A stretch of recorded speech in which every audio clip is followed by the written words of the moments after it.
Hello everybody, it's Louise here from Standby Method Acting Studio, and today we are going to be going through how to make bold character choices like a method actor. So why am I doing this video then? Well, it's my absolute passion and pleasure to help as many actors as possible. Every single week on our Facebook page, which obviously we're on now, and our Twitter profile, I always share a post which asks actors to share with me their performance frustrations, their performance fears, their performance struggles that they're currently going through, and I obviously respond to that with one of these videos. And so I put this question out. It was a couple of weeks ago actually, but I got locked out of my Facebook profile, so I couldn't respond to what had been said, and I couldn't do the video last Monday, so I do apologise for that, but here it is today. And it was Patrick who said that he really struggles to make bold choices to make the character interesting while staying truthful to the text. And I thought, you know what, that is such a good thing to do a video about. It's such a good little juicy topic, because I remember when I took my drama school training, and for those of you who know my story, you will know that when I went to drama school, I went with the ambitions of probably most actors to improve, to get better, to then at the end of drama school, get signed by an agent and start building my profile slowly. And that didn't happen. And it didn't happen because my acting became the worst that it had ever been, okay? Not even being dramatic about this, it became pretty damn shit, okay? Now the reason it did is because something that was so natural to me to start with became really difficult. And it became difficult because I'd overanalyze things, I'd overanalyze the script to the point where I just ask myself too many questions. I'd question everything, I'd second guess myself. I overanalyzed myself during performances, so that stopped me connecting to the character.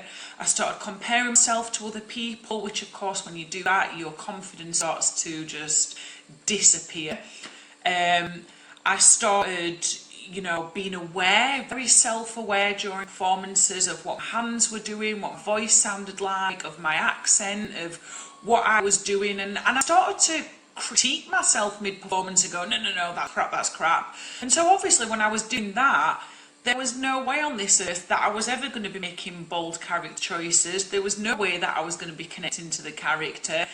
And if I wasn't believing my performance, then neither was anybody else going to. Okay, so that's what happened to me.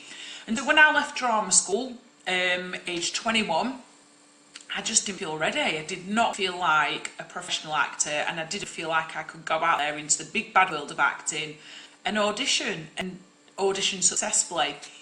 So I went to other classes. I decided, right, I've got to do something about this. I went to other classes.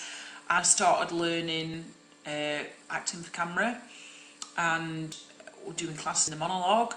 And they were nice classes, they were okay, but I wasn't learning anything. And people were telling me what I feel they wanted me to hear, which was, oh, you're doing great. But for me, that wasn't good, because I wanted constructive criticism. I wanted to be told what was happening with my acting and why I wasn't connecting to these characters. And I wanted someone to give me some techniques and say, here Louise, use this and then you'll be able to start connecting to the character, okay? And then, like magic, I came across some method acting classes. And so my first sort of taste of method was Sanford Meisner's repetition exercise, and oh my god, it opened up so many doors for me. I mean, the things that were going wrong with my acting, I was suddenly finding answers to just through that one repetition exercise, which I think is absolutely amazing. And then I continued my method acting training, and again, all of my questions were being answered, and eventually I started to build my confidence back up, and I had all these amazing techniques that I could just pull out whenever I wasn't connecting to the character, and I could pull out to actually connect to the character in the first place and even create the character. And I was just like, hallelujah, this is what I've been waiting for 3 years, and now I finally stumbled across it. So if you connect to what I've just been saying, then hopefully what I'm going to share with you tonight is really going to help you with your character building process. I'm really excited to share these tips and techniques with you. Now, I have put my timer on for 30 minutes, as you can see.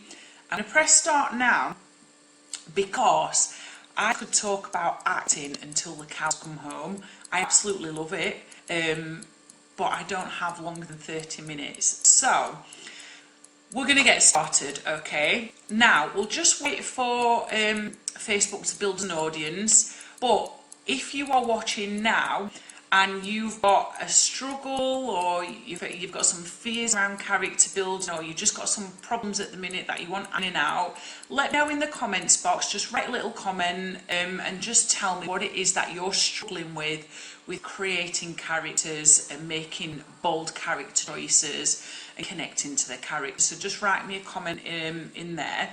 What I'm going to do at the end is I'll take a couple of questions from you guys and I'll answer your questions. So any questions you've got around the character building process, around making bold choices, just about connecting to the character, write them in the comments box now for me, and I will answer your questions either throughout this next 30 minutes or at the end. Okay, so I'll wait for those questions to come in, and I'll wait for your comments on what it is that you're struggling with character building and connecting characters. But I'm going to make a start. I've got my little notebook here again, so I don't start waffling and going off on a tangent, because as I've said to you, I do love talking about acting and I could talk about it till the cows come home.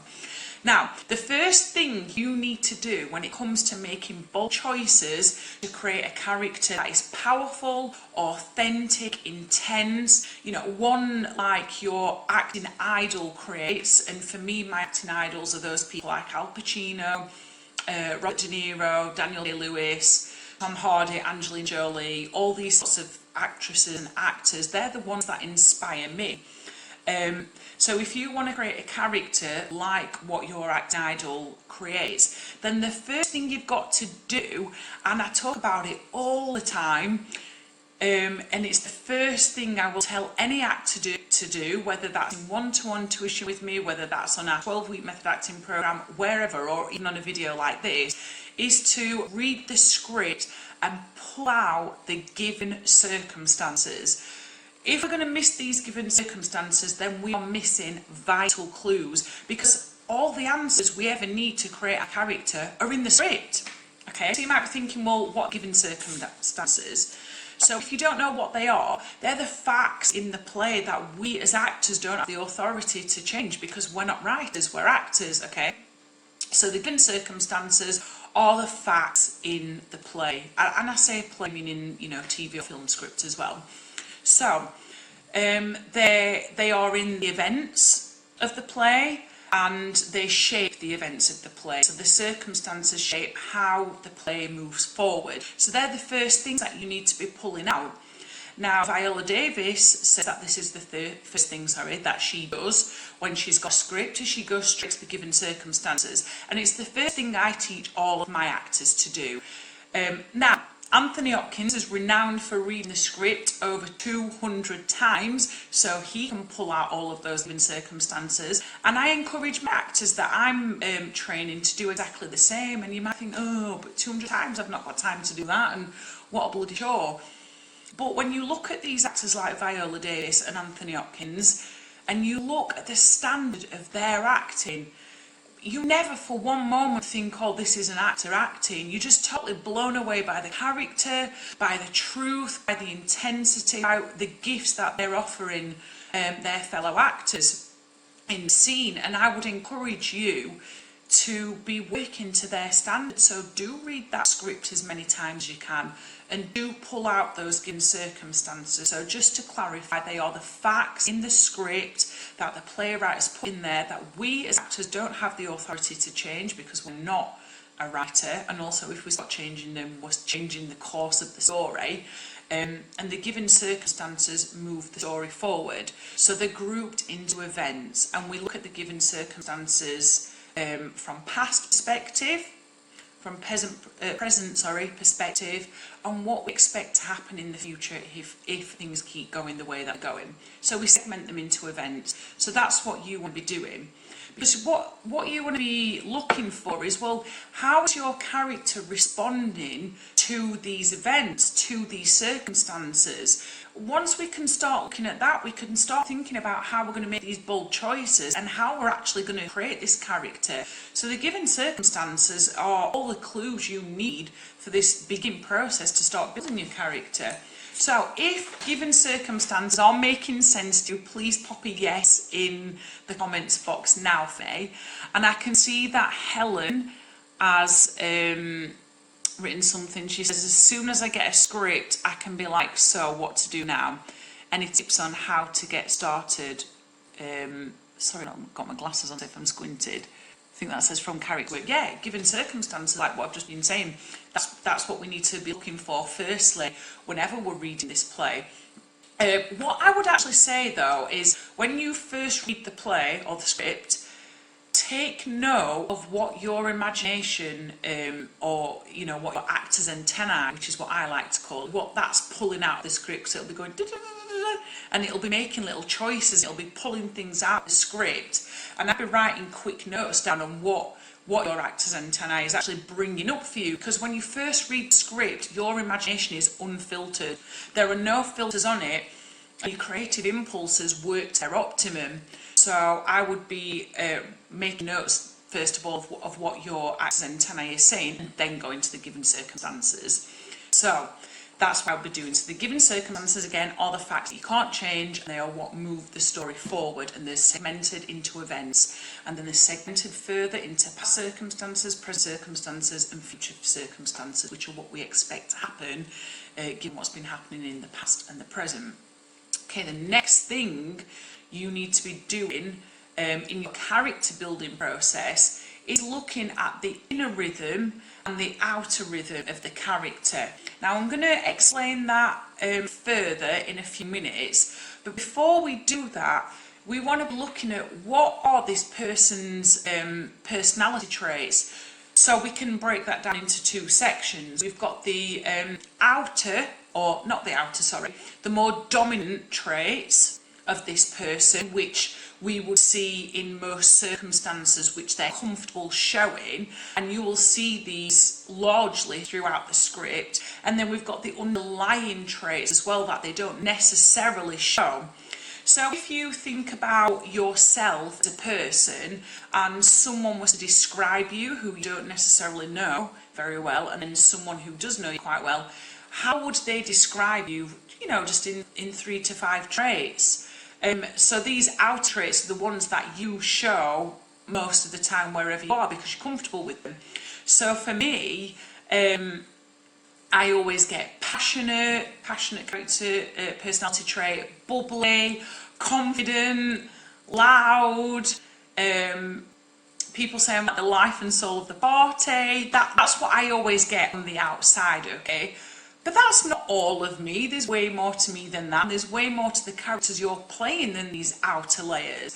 So on the inside, the things that people don't necessarily see, that I'm not so comfortable showing everybody, but obviously I'm going to share with you now for the sake of this learning, is that I can be quite sensitive, in fact very sensitive. Also, I can be very shy as well. So it's this confident exterior is sometimes covering up my shyness. I can also get angry quite easy at things. If I don't disagree with something or I think someone's doing something wrong, I might take the moral high ground and get angry at what they're doing. It doesn't mean I'm going to go and beat someone up or kick someone's head. It just means that that's how I feel. But when I'm not comfortable, I have to try and keep a lid on that. So what I would like you to do for me now, in the comments box, I would like you to share with me your 3 dominant character traits, your personality traits for you as a person. So what are your 3 dominant personality traits? Just write them down in the comments box below now for me. And these are the dominant traits that you are comfortable with people seeing most of the time wherever you are. Okay, so if you want to write them down. So Dad says shy. Well, yeah, I can be actually. So yeah, write those 3 character traits. So I keep saying character as if you're a character, you're a person. Write those 3 dominant personality traits down for me.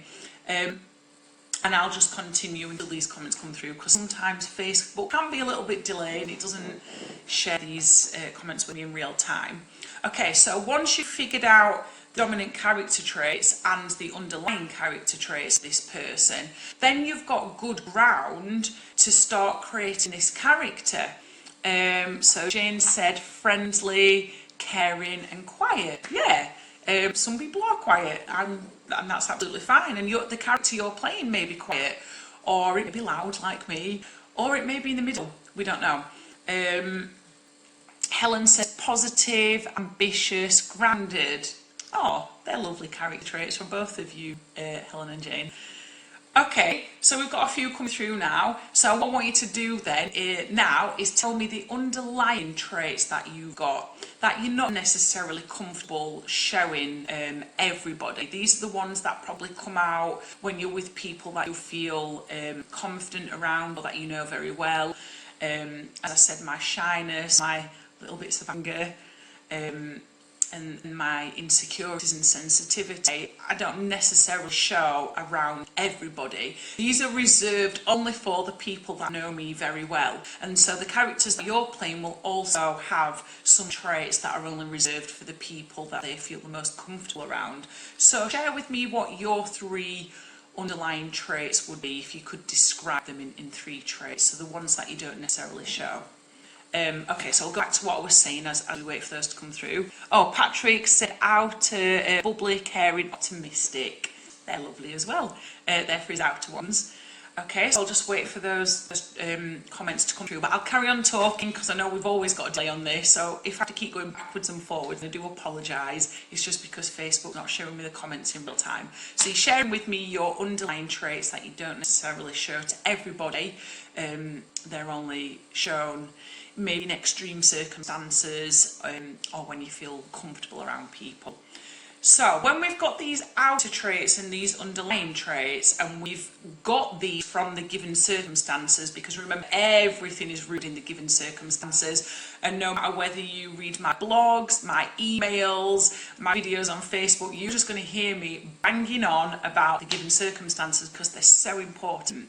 So we've pulled these traits out from the given circumstances. Okay, so that's our starting point for creating this character.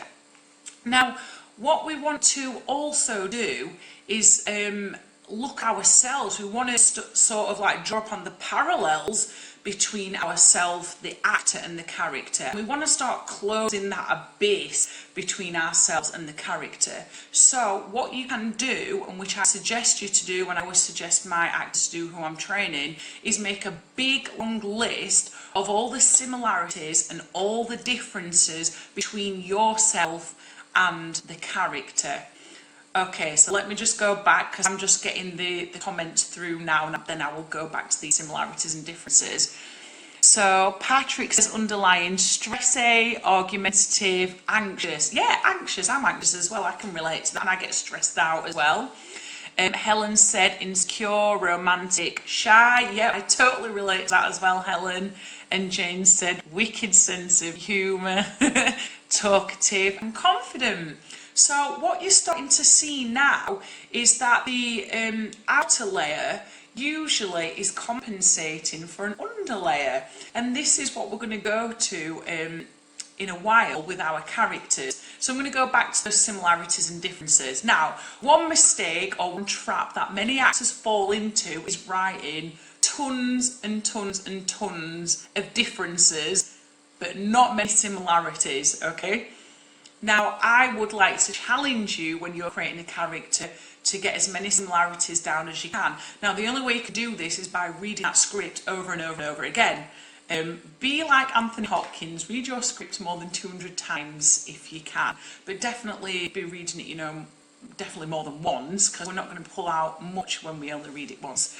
So similarities and differences then, what do we want to be thinking about when we're getting these similarities and differences down? Well, we want to be thinking about beliefs of the character, our own beliefs, the values the character holds, our own values, mindset, obviously personality traits, we can go to that. We want to be thinking about financial experiences or finances as they are in the present. We want to be thinking about friendships, relationships to people, mindset, how we respond in situations, the experiences we've both gone through, education. Of course, we can be very obvious and go to the fact that yes, I'm a woman playing a woman. We want to go to where these characters were brought up, where we were brought up, language. And I don't just mean language as in like English, French, Italian, whatever. I also mean language as in the type of phrases that your character uses and the type of phrases that you use. Are there any similarities or differences there? So, is this making sense, guys? Give me a thumbs up or a love heart. Give me some love if you're in this. Or give me a thumbs up if this is making sense and you're understanding what I'm talking about. And you know what, if you're not, write a comment in the comments box, ask me a question, and I will, oh thank you, got a thumbs up there, so this is making sense to someone, that's good to hear. But yeah, if it's not, just drop me a question in the comments box and I will answer your question. I'm going to take a sip of my water and lemon now. Thank you, Patrick, for the love heart. I'm glad it's all making sense to you and that you're loving this. Okay, so just to recap, we've gone through given circumstances are the first things that we ever pick out the script. The second thing was the character traits, so the outer ones and the underlying ones. And then thirdly, we've gone to similarities and differences. Okay, next thing we want to do is look at the outer layer, the outer rhythm and the inner rhythm of the character. Now you might be thinking, what the hell are you on about? And this is what Stanislavski talked about. So the inner rhythm is the mental drivers of the character. And if you think about a swan that's gliding gracefully across a pond or wherever it is, it looks beautiful, it looks graceful, it looks like it's at ease, but underneath its little feet are doing this. And that's the inner rhythm. That's the best metaphor I've got for describing it. But when we're thinking about the character's inner rhythm, we're thinking about the mental drivers and then the emotions that character's feeling based upon what's going on mentally.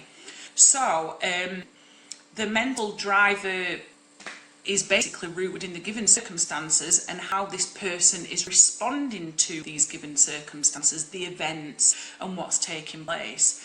And the outer rhythm is what we are showing as the character. It's what we generally cover up the inner rhythm because we want people to see it, but it's that inner rhythm that motivates us. Okay, so you also need to be looking at what the super need is, or Stanislavski called it super objective, throughout the play. Again, I mean players in the film script or the TV script as well as stage script.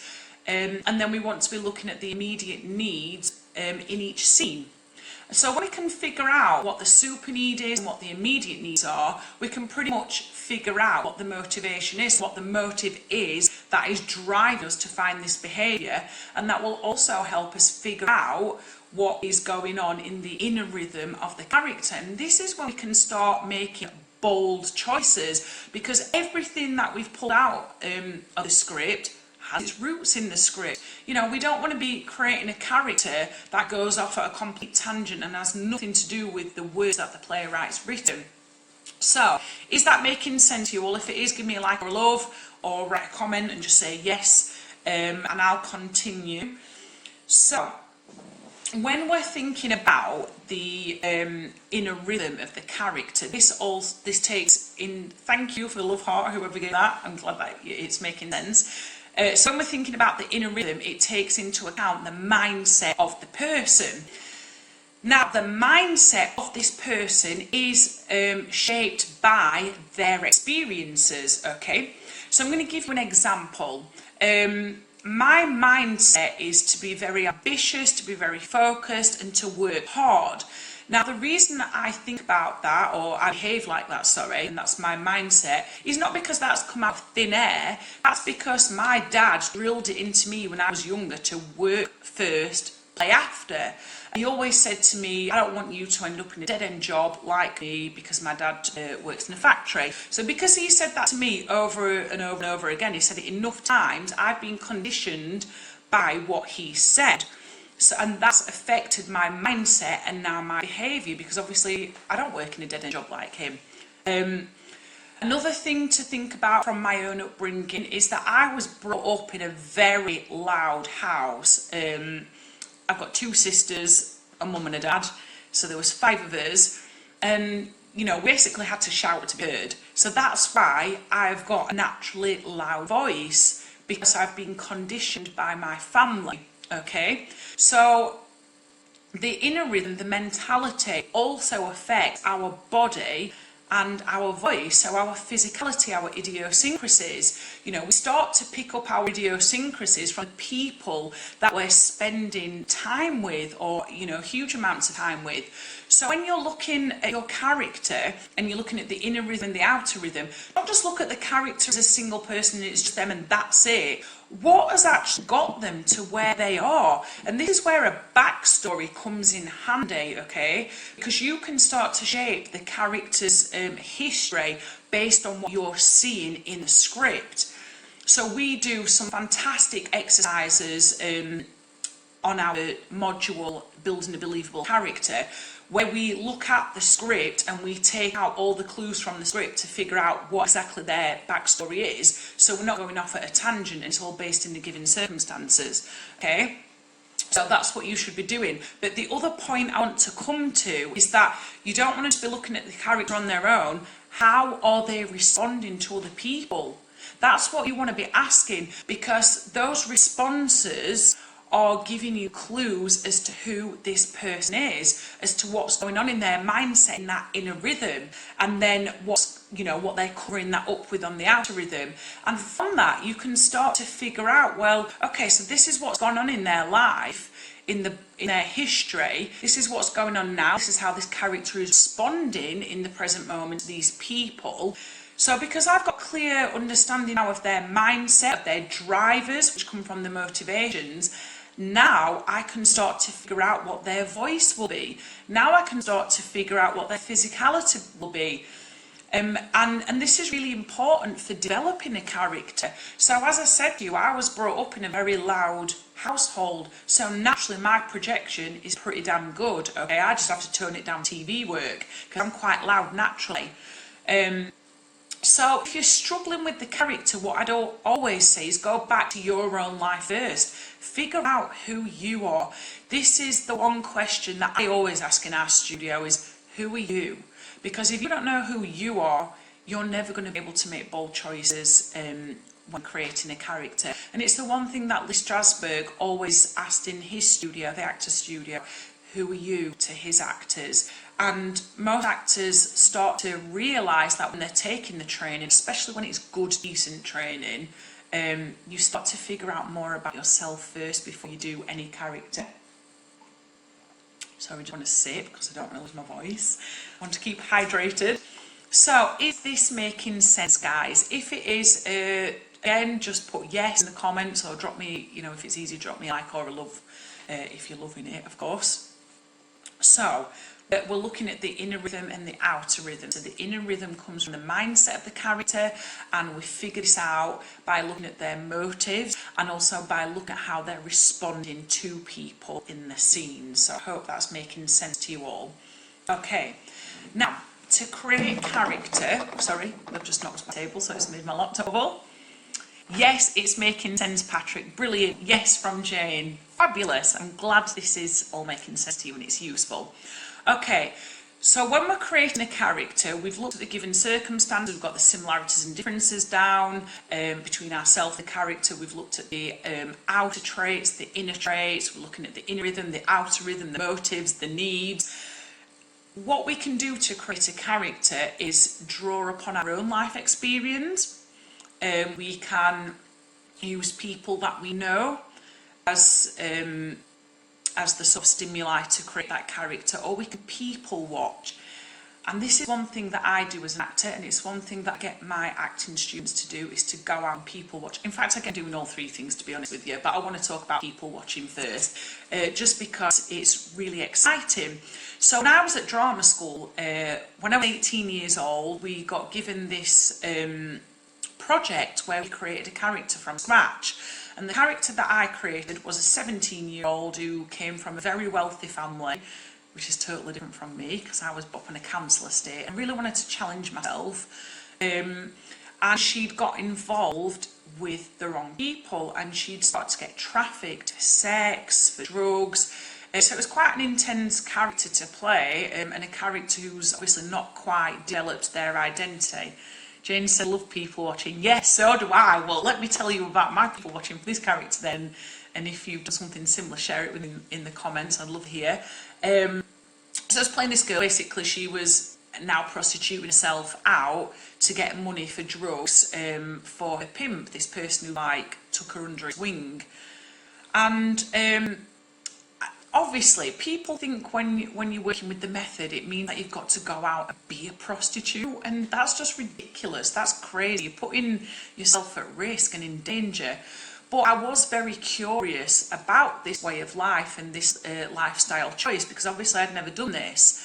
And I know that Daniel Day-Lewis, who has been labelled mad by some of the media, also says that he gets very curious when he's playing a character, and that curiosity can take him to some strange places, but he justifies his madness by saying that he's got to do the character justice, and I absolutely agree with him. So anyway, to go back to this person I was playing who was now prostituting herself, I thought, well, how am I going to even understand the mindset behind this, the motives behind this, and what's going on with this person? So the first thing I did was write to the NSPCC, and I said, look, I'm training as an actress, and if you can send me any information on children who have, got drawn into this world, it'd be really useful.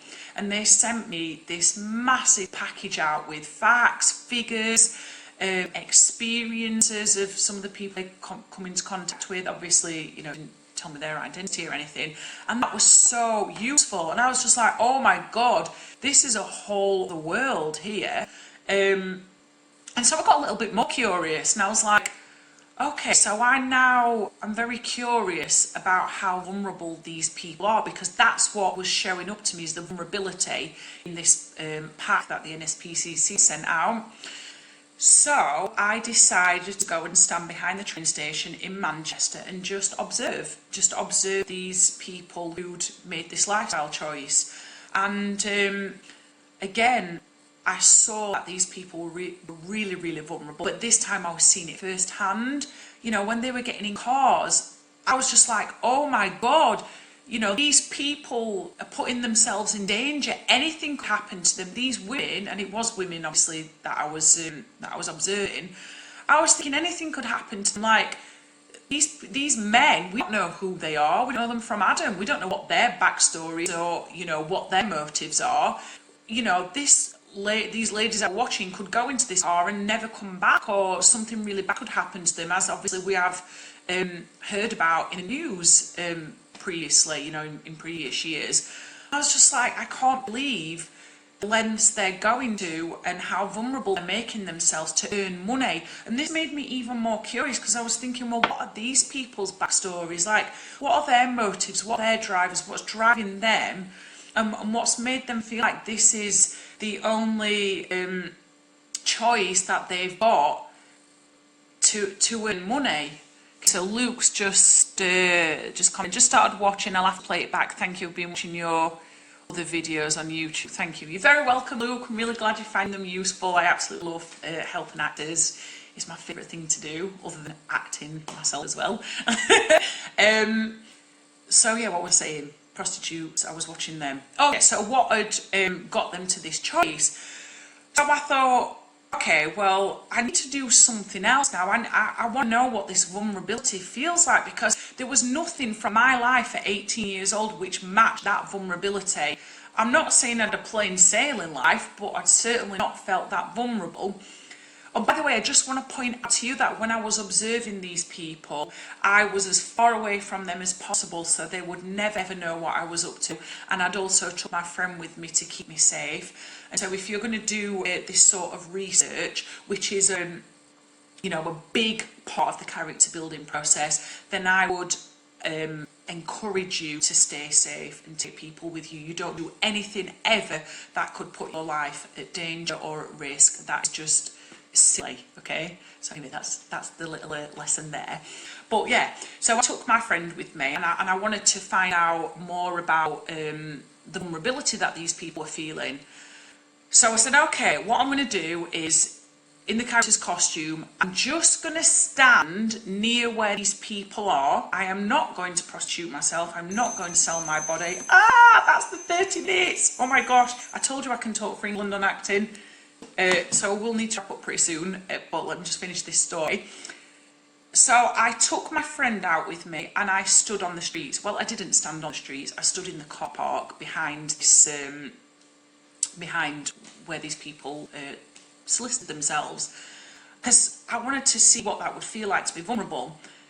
And I took my friend with me, and again she was standing in the distance, so if anything happened I had my friend there, and she was a bit feisty, so I knew she'd help me if I did get in danger. And I have to tell you, oh my gosh, that was a big aha moment in my character building process. Even though I knew I was an actress and I was never going to sell my body to anybody, I felt so vulnerable. And I just thought to myself, my God, you only do this when you feel like you have got nothing else left in your life to be able to offer in exchange for money. And that was a massive aha moment for me. So what the lesson is here for you guys is research is so important. It's so important. You've got to go out there and do what you need to do to satisfy your curiosity, as well as all the other tips I've given you previously in this video.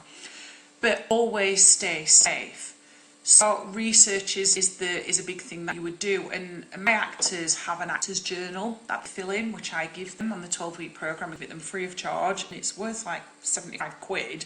I put a lot of time into it, but the research element is huge in the actors journal, and some of the actors say to me, oh my God, I just didn't realise how much you had to do, but yet how worthwhile it is. So I want to wrap up by taking a couple of questions from some of you, if you've got some questions around the character building choices and making bold choices with your characters. Or, you know, if you've got some questions around what I've been talking about, if you need something clarifying more, then please just drop them in the comment box. So yeah, I'm going to wrap up by answering a couple of your questions. Now, obviously, there's a bit of a delay on Facebook, so I'll wait for those to come through. In the meantime, I do just want to let you know very briefly, because obviously there is so much that I could talk about in the method. I mean, there are so many moving parts to it. I can't possibly tell you everything there is to know about the method in a 30-minute video. So if what I'm saying is resonating with you and you're interested and you want to find out more and you like my style and you want to train with me, then I'm just going to pop a little comment in the comments box below, and I'm going to put it to the top of the comments where you can sign up to our waiting list for the next set of auditions. You're not committing anything. You're just simply going to go on the waiting list, and you will find out before everybody else when the next round of auditions are for our 12-week acting programme. I'm just checking out. I know you can see my eyes in full close-up, but I just want to make sure that I've got everything right. Yes, I have. So if you want to get on the waiting list for our next round of auditions and you want to find out first when they are, then just click that link that I'm going to pin now, and you're simply just on the waiting list, and you will find out before everybody else when the auditions are. So, I don't know if I've missed my comments now. Oh, I do apologise. Anyway, if you do have any questions you want to ask around the character building process, do pop them in the comments box and I will answer them for you. And I'll just wait another minute or so. And if nothing comes through, then that's absolutely fine. I'll take it that what I've said has made absolute sense. And I'll wrap up. Okay, so we're just waiting. I don't know if a comment has come through or not, because I can't see. Don't know if I've messed the comments up. I don't think I have. Okay, well, if nobody's got any comments, just give me a like or a love if you've enjoyed this short training, and if you want me to do some more videos, just let me know in the comments box below. And also what you can do is keep an eye out on our Facebook page, because I always put a post out asking what your performance fears are, what your performance struggles are. Oh, thank you for all the likes, guys. And if you comment on those, I will do a video every single Monday around whatever your performance fears and struggles are.